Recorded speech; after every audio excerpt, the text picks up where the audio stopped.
Welcome back to another edition of the Hops and Spirits Kentucky podcast. We got a great Q&A for you this week, but before we get to that, we got news and notes because a lot is going on. Limestone Branch Distillery Master Distiller Stephen Beam announced the upcoming release of the 2022 Yellowstone Limited Edition Kentucky Straight Bourbon Whiskey, featuring a balanced blend of 7, 15, and 16-year-old aged bourbons, hand selected by Beam and aged in Marcella Saporier cast. The latest expression of Yellowstone Limited Edition will be available in September with a suggested retail price of $99.99 per 750 milliliter bottle. For you beer lovers, there's plenty of fun happening this coming weekend. The Summer Beer Fest at the Fraser History Museum in Louisville is happening Saturday, August 6th. The second annual IPA Fest at West 6 locations across the state is happening also on Saturday. And then down at the Kentucky Dam Village State Park is the Old Beach Beer Bash, all on Saturday. So lots of fun for you beer lovers out there. And last but not least, tickets are on sale now for the Bourbon Women's 2022 Symposium, which begins on Thursday, August 25th. The three-day event includes excursions to local bourbon distilleries, seminars, silent auctions, and more. If you haven't, check out some of our past episodes with folks related to Bourbon Women. A lot of good stuff that they're doing, so check that out if you're interested. Like I said, tickets are on sale now. But up next is our Q&A with Sara Bradley, owner chef of the Freight House in Paducah. She's also the runner-up of Top Chef Season 16, which was based here in Kentucky. Enjoy. Remember to check out Hops and Spirits on social media at Hops Spirits, all one word, on Instagram, TikTok, Facebook, and Twitter. You can also find Hops and Spirits on YouTube and at hopsspirits.com. Joining us here for our Q&A, she's the owner chef of the Freight House in Paducah, Kentucky. She's runner-up of Top Chef Season 16, and if you follow her on social media, she has a ton of fun. Sara Bradley, welcome in. Hello, Jonathan. How are you? I am good. And, you know, we're going to get into some of the fun that you do, but I must say, I feel like you don't take yourself way too seriously for the amount of accomplishments that you have. You know, my parents always said that the best quality in a person is being able to laugh at themselves. So I like to have a good time. Yeah. Well, I'm looking forward to having a good time as we talk. And I think one of my first questions I always ask, and I always say the Cliff Notes version, because I know I can ask this question and 20 minutes later, I could have the final answer. But just tell us a little bit about yourself. Now, don't go too detailed because I got questions to follow up on of how you got to where you are, but just that little Cliff Notes version. Yeah. Born and raised in Paducah, Kentucky, and I'm back here now raising a family, 2 little girls and a husband. I own the Freight House, but before that, I was in Lexington, New York, Chicago, Birmingham, Charlotte, so kind of all over the place. I'm a UK grad, Johnson & Wales grad, and having a lot of fun with my restaurant, the Freight House. So, yeah. That is perfect. That is perfect. I always worry when I say give me the Cliff Notes because I never know how detailed folks will go. Now, you know, obviously, if folks followed along, you finished second on Top Chef. You know, like I said, you've done some amazing things at the Freight House. You know, when I've talked to other chefs, you know, that balance maybe multiple restaurants or things like that, I'm always curious, and I'm saying for you, what is your role these days? Are you still in the kitchen every day, or do you got to do a little more business per se? You know, I'm super lucky. I have a really good staff, like amazing cooks, amazing sous chef, pastry chef, general manager. All of those spots are filled with like really great people. So I don't have to be on the line anymore. You know, I don't have to be cooking anymore, but I like to be here. You know, this is a family-owned restaurant, and I think it's important to be here at least, you know, a little bit every day. So, yeah, I'm here almost every night. Well, and you mentioned that you know you're a UK grad. You got a psychology degree though. So what happened, and how are you a chef? What went wrong, or what went right? You know, so I have a degree in psychology, but I focused mostly on statistics. I love math. I'm not that great with letters. You know, they look backwards to me. They look jumbled to me. Numbers, I'm great with. So, you know, I graduated and was working a job, you know, in the psychology field, and I just kept going and getting a job in a restaurant, or going, you know, even like cooking in a restaurant on my days off. And so I decided, you know, that I just didn't think like that kind of regimented job was for me. So I went back to culinary school in Charlotte, North Carolina, and just got really lucky working for a great guy, and it just has just grown into this. So Now I got to ask, do you use that psychology degree at all in the kitchen? I do. I use it all the time. This is a restaurant is a high stress job. Things need to be done very quickly in a certain order. And so sometimes, I think that whenever it doesn't always happen like that, we can, be hard on ourselves or be hard on each other. So yeah, I think I use my psychology degree, but I think the statistics part of it is what has made my business successful. The number crunching and the how much do we need to order and how price things out, and kind of all of that numbers part has made everything, so good. Well, I mean, at the end of the day, when you're making something, whether that's a business or even cooking and so forth, there's ingredients, there's a recipe, there's 2 parts, 3 parts, 4 parts. So those numbers, I believe, come in very handy. Yeah, super super handy, and I think it's probably the thing that was the most surprising for me is becoming a chef, where you thought you're just going to create these beautiful dishes every day, and it's going to be all about the food, and you realize when you become a business owner, it's not all about that. It's about paying taxes and paying your employees and, doing all of these other things. So I think that degree from UK helped me a lot, but in other ways. Well, I was going to say, I've learned that there are a lot of different personalities in a kitchen. So I feel like that psychology degree can help you balance some things out there too. It is, but what's a great thing about this restaurant is that it's pretty simple. And I tell this to people, when I hire them, if you're an asshole, you are not going to last in this kitchen. You have to be nice to people. You have to be considerate of people. You have to be a good person. And so our staff is just great because they all treat each other well. So that is a helpful thing. And I think that goes to you and your family that runs it and sets the tone. Now, with your family, you share a lot on social media. What's it like to do that? And you seem to have a lot of fun with that, whether it's with the girls or just the restaurant in general. Yeah, so my father taught me the books, taught me how to pay taxes, taught me, how to do all those things. My mother, when we first opened, was doing all the pastry, but since then, for about the past 4 years, we've had a really accomplished pastry chef here. So that has taken a lot off. And, my folks were down here polishing glasses behind the bar, hosting, doing whatever needed to be done to help me get this off the ground. And now, just a couple of days ago, I kept my oldest daughter, Lula, she's 3. I kept her down here with me, and she helped take plates to tables. And she was only focused for about 30 minutes, and then she wanted to watch my phone. But, I think it's important for her to see, what mommy does when she goes to work every day. So I love that. I was going to say, how much fun do your little ones have when they go there? I mean, are they, like you said, they're helping out a little bit, but are they also enjoying a little bit of the perks of the food and so forth? yeah, they'll eat almost anything. We have a special dish here at the restaurant. We call it a Lula plate. That's my oldest daughter's name. And when she first was starting to eat food, we take a little bit of everything that is kid friendly and put it on a plate, all the fruits, all the vegetables, the eggs, the cheese, everything. And it comes out in this beautiful rainbow of colors. And, we serve that to children. A lot of times we don't even charge for it.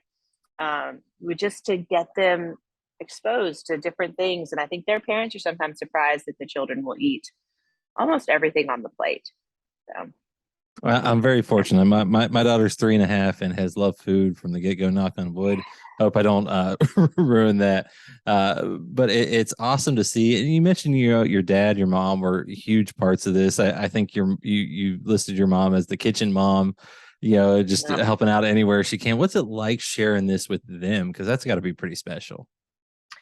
I think that as someone who, is just in the past, 3-4 years become a parent themselves, you really have no clue how much your parents love you until you have your own children. And so, I thought that I was asking so much of them to help me get this going. And now I look at it and see I would do anything for my kids. So I think they were really excited to be part of it and to see it become successful. And, now my husband, he's an attorney, but he's also a farmer. And, now he gets to be part of it too. So just today they picked, I don't know how many bags of sweet corn for the restaurant, right off the farm. So it's a lot of fun. And two, you get your mom in on some of those social media videos. I think one of my favorite ones that I ever saw was the shotgunning a beer video. Yeah. One, I love that there's a proper technique. I think other people need to look at that. But two, what's it like going? That's just you, I assume. That is just you and your mom and having fun. Yeah, sometimes like on Top Chef, people would say, is that really how you are? And I'd be like, yeah, that is exactly. They perfectly captured me, quick to emotion, quick to forgive, have a lot of fun, the more the merrier. Yeah, that is me. And so, there's a behind the scenes of my mother trying to shotgun a beer, which we've never released because it is, it's not that great. But, she was like, what am I doing? But yeah, it's fun to get to do stuff. You never imagine as a child that your relationship will grow to where ours is now. But yeah, she's a lot of fun. So, I was gonna say, did you ever think you were gonna shotgun a beer with your mother? There are so many things that I've done with my parents that I never thought I would get to. Yeah, didn't think I'd ever shotgun a beer. There's pictures of my mom up on, she's, cooks holding moonshine pies and she's drinking moonshine. She's game for anything. She's the same person as me. So that's a lot of fun. I was gonna say, I think is it either your profile pic or one of your main pics on the website is you sitting on the bar drinking some bourbon. So Yeah. like mother, like daughter. Yeah. She's more of a Scotch girl, but which I'm trying to get into Scotch, but I'm just can't do it. But yeah, she's more of a Scotch girl. My dad's a big bourbon guy, so. Well, I was going to say that comes through with the restaurant. We'll touch on that in a second. You mentioned just having fun. The bloopers that you put up, the things that you share. I feel like some people wouldn't do that. You're on the bar on one of the videos saying you're like George Costanza almost. But that's you. And I guess, does that just showcase that, you can have fun, you can do cool things in this world and don't worry about it, right? Yeah, I think it directly speaks to like the cooking of food. Like if you're happy and you're enjoying while you're cooking, whether you're a professional chef or you're just at home cooking for your family, it comes across in the way the food tastes. And so, we really strive to have a good time and let people be happy. And, we listen. I've worked in kitchens where there's no music, no talking, and that's not how it is here. There's music, it's loud, we have fun, we have family, we do all of those things. Yeah, you just can't be too serious. This isn't like rocket surgery here. We're not like, curing the world. We're cooking food, delicious food, sourcing it responsibly. And that's, let's have a good time while we do that. Well, and you touched on it there too. I think one of your biggest mottos is, chefs should not only feed people well, but feed them responsibly. And you take that very much to heart there with, the Asian carp being on the menu to, sourcing locally. From the family farm, etc. Yeah. And, and that, I think that responsibility goes a little bit farther than just sourcing your food. I think it directly affects in how you treat your employees. You have to pay them a living wage. We offer retirement plans here. People get paid time off, paid holidays. You have to embrace the whole concept of, you can't just be concerned about the customer. You have to be concerned about the family that you've created, which are your employees. And so, I really look at it this like circular thing, because I'm buying food locally, I'm selling it to people, that money's coming into me, I'm paying it to my employees, and then I'm hoping that they go and spend it locally too. So it's this whole kind of how the world turns thing. We need it to all be like that. So I take it pretty seriously. And I guess where did that come from? Because a lot of people do that, but to take it even that step further with, like I said, the Asian carp being on the menu, that's an invasive species in the river, and then treating your employees well, probably well before it became, cool to do. I mean, why do that? And why did that come to mind? Um, my grandfather was a small business owner. My father was a small business owner. I've lived that life and seen, and these were all family, run businesses. And so, I've seen what an impact a family owned business can have on a community. And so I've just really strived to be part of that as opposed to be away from it. Well, and you got to represent the community very, very, very well. You were part of Top Chef season 16, which was Top Chef Kentucky. What was that like? I mean, that had to be a cool experience. Dude, it was so cool. I'll tell you, I would do it again in a heartbeat. It was super cool, but it was a lot of pressure too because I really wanted to showcase my state, and being the only person. I think you always know if you watch Top Chef, they're gonna pick a couple local people. Being the only one that they chose from Kentucky, I felt like I really had to do well and showcase food and showcase the hospitality of this state. And so it was a lot of pressure, but it was fun and it was great. It was great. I I loved it. mean, I loved every minute of it. I was gonna say, when you hear reality shows, you always wonder, like, did they showcase it like it was? But I think you said it's you, it's how it looked, and but also too, what's it like competing on that? Because it's not like working exactly in a kitchen. There are timed things, there's very specific things which are not usually normal per se. Yeah, like when they say the time, the time is real. There's no like, oh, I just need 15 more seconds. Can we make the camera look like the time is real? And the amount of money that you get are real. And the rules, are very specific to each challenge. And I kind of thrive like under rules. I kind of like that, and I love competition.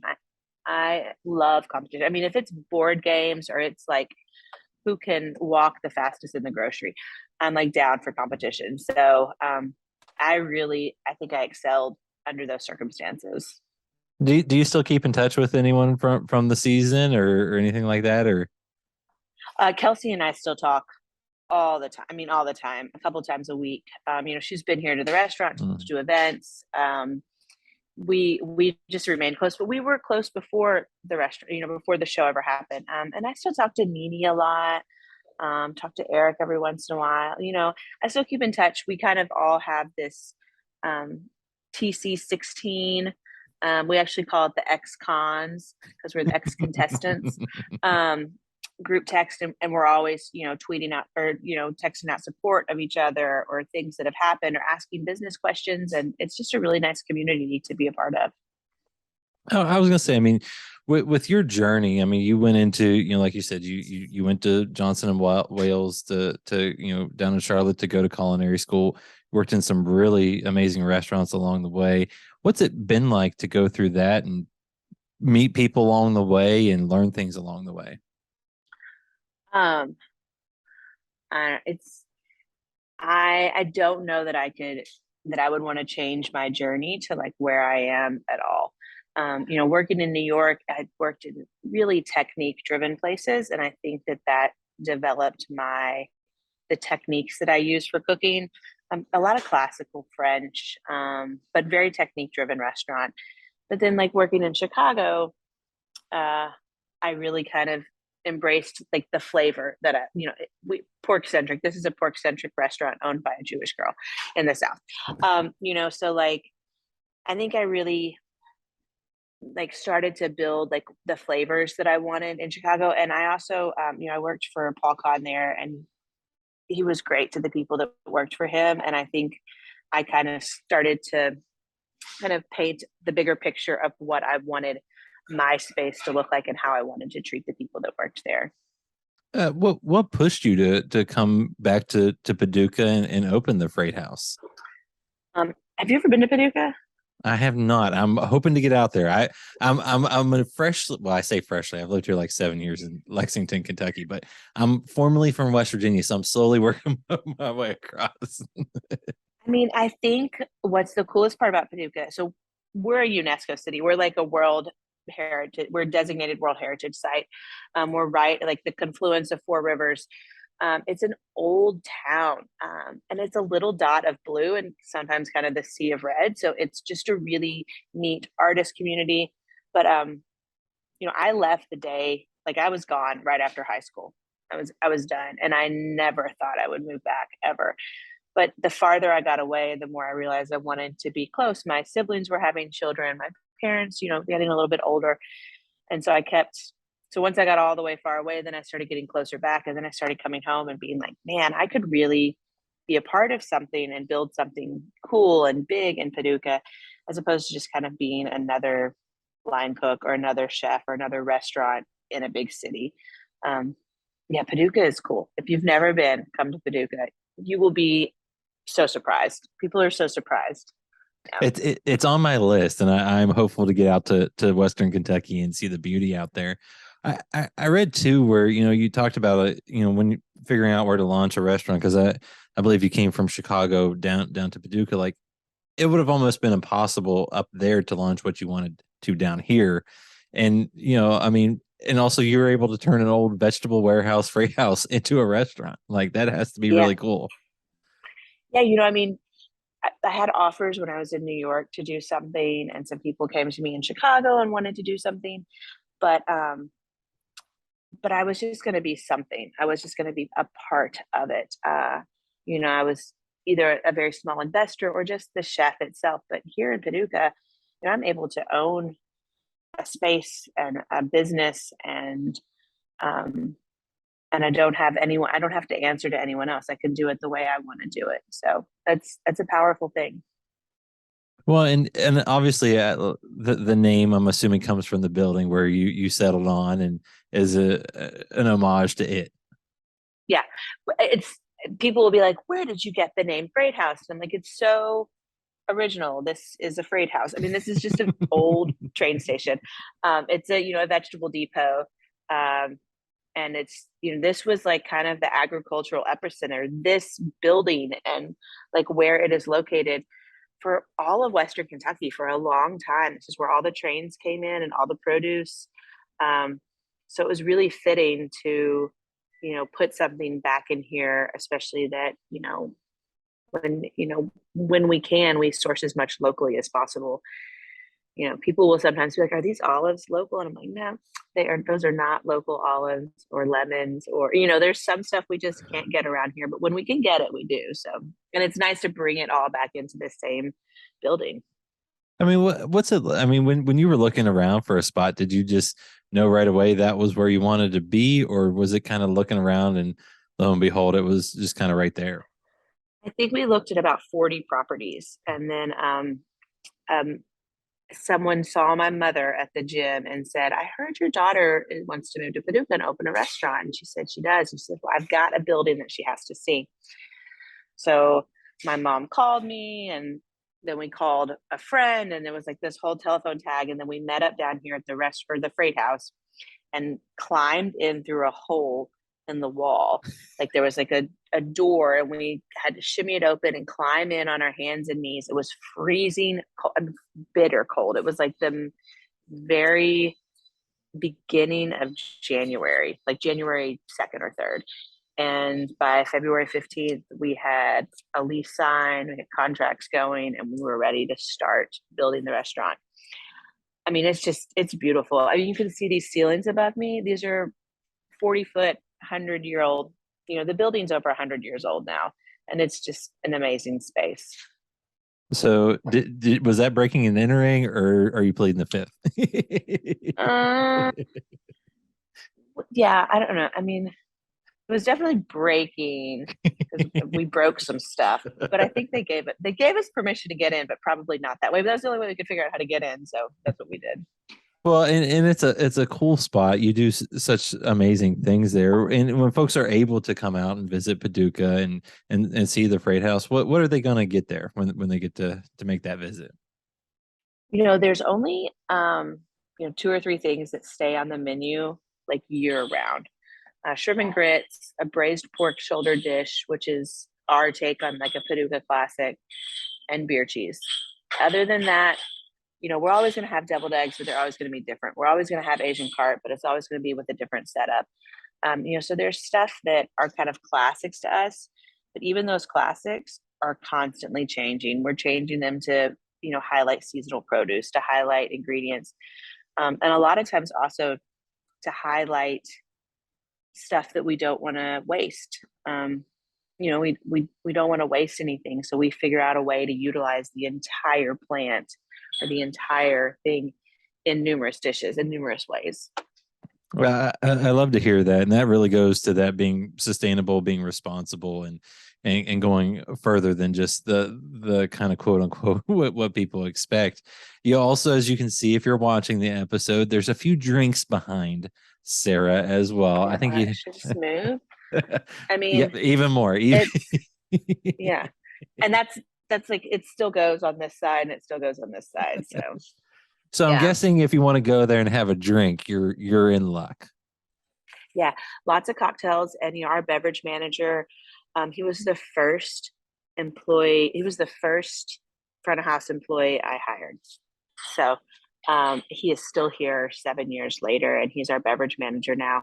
He makes beautiful, beautiful cocktails. And we're making all the shrubs, all the syrups, all the infusions. All of that stuff is made in house. So the cocktails are great. The whiskey list is great. It's I like drinking, so I think it's a great place to have a drink. Well, and it's not just bourbon and whiskey. I mean, it's beer, it's wine, it's cocktails, it's everything you could think of. And I mean, I guess that goes to just the vision that you had and what you wanted to showcase there. Yeah, we when we first opened, we still only do canned beers. You can't recycle glass here in Paducah, so it sucks, but you can't. So we stick with cans. It also gives us a lot more room for a lot more things. We have draft beer. Our wine list is really great. It's a huge wine list, but it's curated.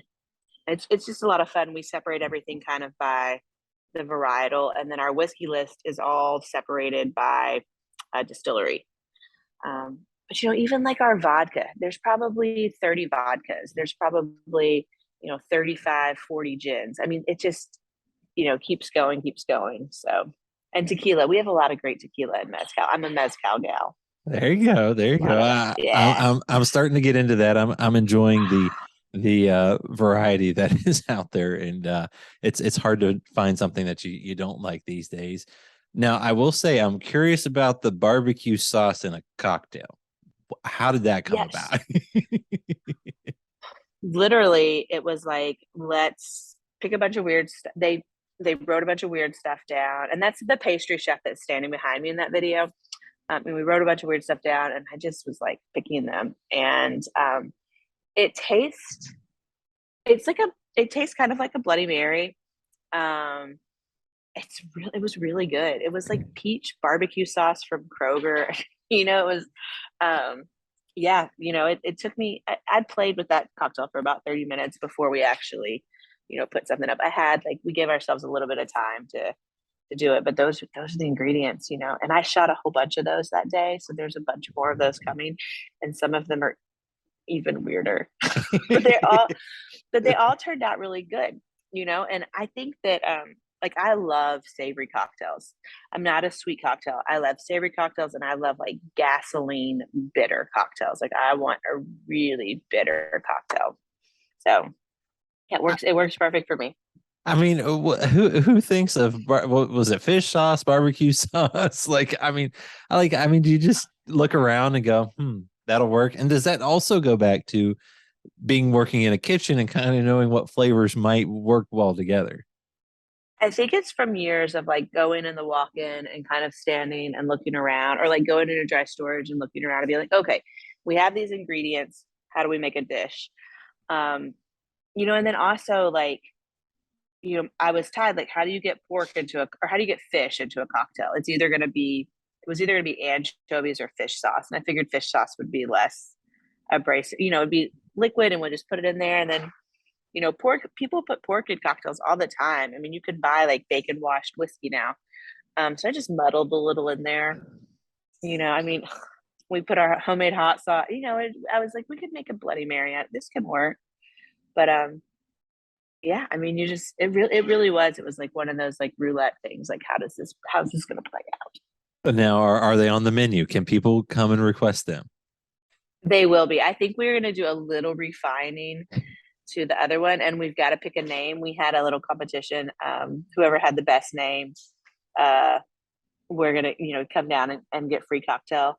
So we're gonna see. We're giving it 1 week, and then we'll pick who has the best one. But yeah, that video blew up. It was like, you know, 25,000 views in just, I think a couple hours. So they're fun. You gotta have a good time. Like, what's the point in owning a business if you can like take advantage and have a good time while doing it? I completely agree, and it comes through tenfold with the videos and just everything I've seen from the Freight House. And I guess as we wrap up, anything fun up your sleeves for the restaurant or you, or anything that you're allowed to talk about and not get in trouble? Yeah, I mean, we had some ideas to do some expansion, but COVID hit and we kind of, I think it's just like the cash flow since the increase in construction goods, how do we cash flow this stuff? So we're still working on that. Um, I'm hoping to get back on TV and do some more fun things. Um, yeah, I it's just keep growing, but I also love, and I think that this is what a lot of chefs don't all the time get, is that been um, I've been lucky enough to create this really excellent work life balance. I have a business that I can operate and run with my family and with my children here. Um, I live, 20 blocks away, so I could just zip home and let my dog out, come right back. Like a lot of the people that have worked here for so long, I really honestly feel like they are my family. So expansion would be great, but I also don't want to muddy the waters of what we've built here because it is a really beautiful thing. Well, exactly. You don't want to let that wilt at all, and you Yeah. want to make sure it continues to blossom. And Sarah, this has been a blast. I hope to get down there Yeah. soon, because Come and see I've us. heard so many great things, I'm and gonna also. make you I'm gonna make you a mezcal Negroni when you come. Ooh, all Yeah, right. it's like a Boulevardier, but with, mezcal. You're gonna love it. I am down for that. Delicious. And Yeah. like I said, look her up, Chef Sara Bradley, on social media. The Freight House in Paducah. I mean, if you can get there, do it. Sarah, this is a blast, and thank you so much. All right. Later on, Jonathan.